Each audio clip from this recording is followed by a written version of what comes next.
because I was like, I didn't want to just be a kiosk in the wind. That's great. That should be songified. I feel should. like that That could whole be a song. conversation should be songified by like Shmo Yoho or something. No kidding. And you know what's funny is I honestly to God, it's like I just did not know what I was doing, and like having the website, I didn't know. Okay, we got a website, you got to have people to write with you and around you, and I had wrote for this guy Chuck Geiger, who had been with iHeartRadio now, but it's Clear Channel at the time. Chuck's like this badass program director in country music radio, and he started a blog called Full Throttle Country, and he was writing about just things for programming directors. It was mostly a niche like type of a website, and then he's like, hey, you want to write like how radio people could use social media, you know, for productivity type of goals. And I was like, okay. And so I started this little thing called Finger Candy Friday. And it was like, I called all the social media finger candy. Because you know what? It wasn't actually even social media.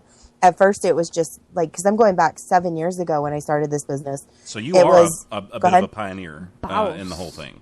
Well, I guess so. I mean, Forbes said I was a pioneer, but I don't know about if Forbes says so, then you've got to be, right? Forbes says it. Forbes said it. No, it said that I was a pioneer in the music industry. I see. Social media. Yeah, I don't think I'm a pioneer in general because, well, I think all it is that I happen to riding two horses with one ass. It was like I lived in the radio world and in the social media world, and I was like, there's a lot of the similarities in here of what you do when you're in radio versus what you do in social media, and how you talk to the people, and it's like you're broadcasting, or in this case in social media you're like communicasting, because it's not like you're like, I'm going to announce it and they're going to listen. It's more like the old radio one. Remember the overnights? You came from radio, right? Yeah, I did a few overnights back in the day. Okay, ditto, me too. So my original first jobs were traffic girl, overnights, weekends, stuff like that. And I bet you were just a perky traffic girl, weren't you? I was the perky traffic girl. I really was. And then one of the Spanish stations, I was La Huera de Traffic. La Huera de Traffic on Tejano, 1600. La la la la la la la la la. No, but that's so great. I love it. Funny, I was really perky. They'd be like, "It's 4:00 in the morning. What's wrong with you?" I don't know. I just always sound like this. I don't know. My mom said I was a pretty happy baby too. So I don't know. But just your whole life you've been that way, huh? I have a sunny disposition. It's weird. And I mean, I don't know. I think maybe half of it is like, I really liked what you said earlier when you said there are no big deals in this world, because everybody makes such a big deal out of the littlest things. And you're like, there's no big deals in this world. I love that. I love that. You know what, too, though? I think I also live not to take you to like a religious, I definitely live in the grace of God. Like, I was raised, my great Grammy, my mom was real young when she had me, and so we were kind of co-raised by my grandparents and my great-grandma, and my mom had 5 sisters, and everybody had kids. It was like a big mash-up family, but my Grammy used to take me to church all the time. I was a junior, senior citizen. So, like, at 5, 6 years old, I was, like, going to bingo at the church. Oh, that's cool. Hanging out with the nuns. Doing the cakewalks and all that good stuff, right? Totally. I was a hellion. I don't know how anybody put up with me, because I was definitely a hellion, but I think I always, and she used to tell me at night, we'd like leave the window open so God can look in. And I used to think there was like a little eyeball out there of God, or like we would pray, I'd get down on my knees and pray at the bed. And why do we pray? Why do we get on our knees? To humble ourselves to God. Like I learned a lot of like little things, but I'm a very spiritual person. But I think I've always never separated me and God, and so I have a real sunny disposition in that sense, and I always feel like there's like a God solution for everything. So it's like a weird thing. I know, but I'm really hard on myself, but not on other people. Whatever, go figure, right? Yeah, we need to just hang out. We need to make Jessica let us hang out with her for a day, so maybe she'll rub off on us a little bit. Because I feel like she's got it down. She does got it down. She's a boss. She's a legit boss. Now you're gonna be in Nashville coming up, I guess, around the CMA Fest time, right? Yeah, in like a couple of days. Yeah. So now you've got to stop by and see us while you're in town, and I know you've got your award show coming up. I think it's on the 14th. It's on the 15th. On the 15th. It's on okay. The 15th at Tin Roof on Mumbrand. So how does all this work? Tell us a little bit about that and how that's set up. Well, okay, so I've had CM Chat for 4 years, and last year I was crazy because I thought, see all these award shows like the CMAs, the ACMs, and then I didn't see anything like that's like a social media award. And I had seen like the Webbies, or there's a couple of different, and I forgot what they're called, but there's a couple of social media award shows out there, but none of them ever have a country music category. And in fact, they had said to me, hey, we want you to try for one of these awards. You deserve something. And I was like, well, what category would you put me in? And they're like, and it was like social media authors. And I'm like, yeah, right. I don't have a book. And the other people in their authors, I'm like, I don't belong anywhere. And so I was like, there's a lot of people out there like that. But also there's a lot of young people who have a huge social media following that aren't ever going to make it onto the radio, and they're not going to make it onto those award shows. So I thought it would be kind of fun to recognize those people we like to follow, not just for their music, but for their content, because they're fun, they're must follows. And so I started this thing last year, and I had no idea what it was going to become. It was really crazy. We ended up with like over 1 million votes.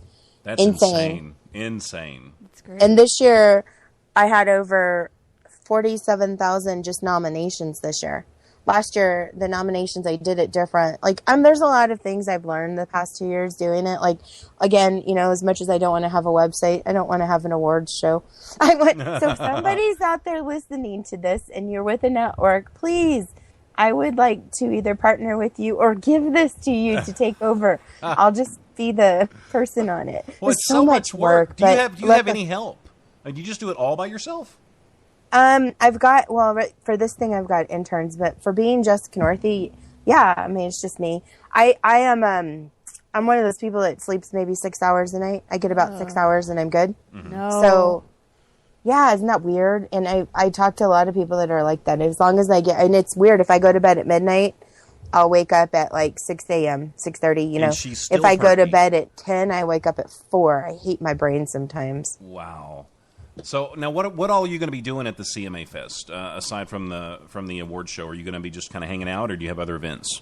No, I'm working with Chevy and with AT&T. The Uverse channel, Country Deep. Yeah. Mm-hmm. So I'll be working with Uverse, Country Deep, and with Chevrolet.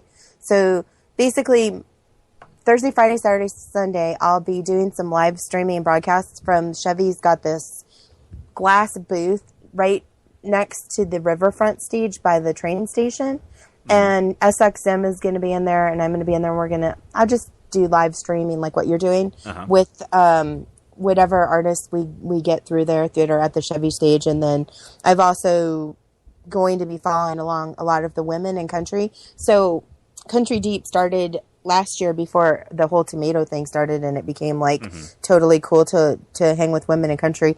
They'd already started this thing back in August last year. So they promote women in country, hashtag women in country, and it's just like a big initiative for them. And so I'll be going to shows and tweeting about women in country. And then on Saturday, I'm the social media celebrity, or social media ambassador for the celebrity softball tournament for City of Hope. And I'll be out there in the different dugouts tweeting the game and talking with some of them. And then Saturday night, sorry, I skipped a day. No, I skipped, let's fast forward. Monday night because is you don't our get enough Tags sleep. Awards. That's right. I was trying to remember everything like that I have. I'm going to so many different little things here and there, but those are like the three, working with Chevrolet and working with Uverse, Country Deep, and then the City of Hope, and then my own CM Chatties. And luckily, everything I'm doing, everybody sort of works together. It's like on the list of the targeted people that Country Deep wanted me to go and check out, half of them are, women are playing at the Chevy stage and at the ATT stage and at the Bud Light stage and different places. So that works out really nice. And then, I don't know, I think I'll sleep maybe Sunday when it's all over. Maybe. It won't be that bad because I don't have to, nothing starts till like 10 o'clock. And by 10 o'clock Nashville time, I've already usually been up for 4 hours. You can just get somebody to prop you up. They can stand behind you and just kind of brace their shoulder against you. Now, we're going to be at BB King's on the 11th, the 12th, and the 13th. from like 11 till 7 every day. So, I mean, if you get a chance, you should stop by and get some pictures and stuff like that. Oh, I love BB Kings. I will definitely. We would love to get your picture on the red carpet. Absolutely. Yeah. Absolutely. You send me the details, you guys, and then I'll definitely come by and see you. Yeah, absolutely. I've got the link I'll send to you. Okay, for cool. sure. Because we would love to see you. And then we're having a little bit of an award show. It's not as big as yours, but we're having one on Saturday night at 8 o'clock. We've got some live entertainment, some awards to give away. Now, we don't do T-shirts, so we're not as cool. Can I have an award? Well, I don't know. You weren't nominated this year, but... Are you kidding me? But... What's wrong with your awards? Wait, do I get one of yours? What? Yeah, do you want an award? I can make up a category. Just make up one real quick. Yeah. Throw me in there. Yeah. Y'all, don't stop. But I will give you a T-shirt, though. I get a T-shirt? Absolutely. Okay. Well, first, though, you have to admit that you're a dork, and I think you are, and I say that as a term of endearment. I'm a dork. Like, yeah, God, dork night. You should hear. It's usually besides like the whole. I'm the total dork geeky dorkist, but yes. I'm like a real dork. Like I know everyone says they're a dork. I actually am one. I think when people go, "Oh, I'm a dork," nope, I'm a dork. Not. I mean, I'm not the eyeglasses, pen holder, tape, on the nose of the glasses with. That's more nerdy, I think. High water nerdy kind of dork. I'm a dork. Like I just am a dork. Like I think if you look it up, hold on. I better look this up because I think if you look it up, I might have a picture of me next to it on here. Let's go dork. Oh, you know what? Oh, this is great. You've got to send us that dorky picture. We'll post it on our Working on Being Awesome wall. No, I went to the dork I'm Googling dork. A dull, slow-witted, or socially inept person. Well, I have fast wit, and I'm not dull, but socially inept I am. And then it says, in North American, it says the penis. Yep, that's true. It's a vulgar slang for a penis. I'm not a penis for sure. I got to be honest with you. But this one, it says in Urban Dictionary, it says someone who has odd interest and is often silly at times. Hello, Bingo. Jessica Northey. Bingo. There we go. So what are you most excited about as far as the CMA Fest goes? And don't say to get it over with. Don't say that. No, I'm excited. By the way, one more thing. A dork is also someone who can be themselves and not care what anyone else thinks. Oh, authenticity. Yeah. Hello, Jessica Northey. Listen, you guys, I am a dork. Okay, what am I looking forward to? Gosh, what am I not looking forward to? Well, first of all, it's like I get to see a lot of my friends I just never, ever get to see. Secondly, I'm going to get to go do some really cool things that are completely, like, I'm blessed. Like, just, the backstage type, going and interviewing celebrities that people look up to. That stuff's always like that. To me, that stuff never stops feeling like cool inside. I'm always like, oh my God, this is my life. And then I get to help City of Hope raise money for, and let's see, I get to be in Nashville, even though it's going to be really hot. Oh, there's air conditioning inside of the Chevy booth that I'll be at. That's kind of cool. Ooh, and I get to come see you guys at BB King's. Yeah, and it's air conditioned there, too. Yeah, the air conditioning there is great. Does it have beer? And that's just beer and air conditioning, and I'm happy. Yeah. You can come in there totally wasted if you want. We'll get some really good pictures. You know what? He passed away. He did. He did. He sure did. It was like a month ago. Yeah. I saw that on the internet, and I was like, wait, what? Yeah, so sad. And BB King's on their website. They've got the big picture of him with the date and everything. It's real sweet. It's cool that they gave a shout out to him like that. Mm-hmm. Mm-hmm. So what's it like? I mean, a lot of people, including us, we get on Twitter, and we have just a handful of people that follow us. And but I was looking at your statistics, and your network is over 2.5 million followers. Oh dang! Your whole network. I mean, what's it like? I mean, is your phone always? Do you keep it on silent? Or is it just always going off? Well, I do. I have. Well, I don't have. The one thing I know that I can't do is I can't give. I can't do a what's it called? Here, I'll tell you what it is. I can't do Twitter chats or whatever. No, on like the it's on the Twitter on my the applications on my phone. Mm-hmm. I can't do anything with those. Oh, I can't do any kind of the apps on my phones. Like I have to be very careful with them because what they say on there is, what happens is like it'll blow up my phone and kill my battery. So I have got to take the indication things off of it. Mm. You know what I'm saying? Yeah, so when it's like the light, it says that whatever, you have this many new messages or whatever. Now, do you ever unplug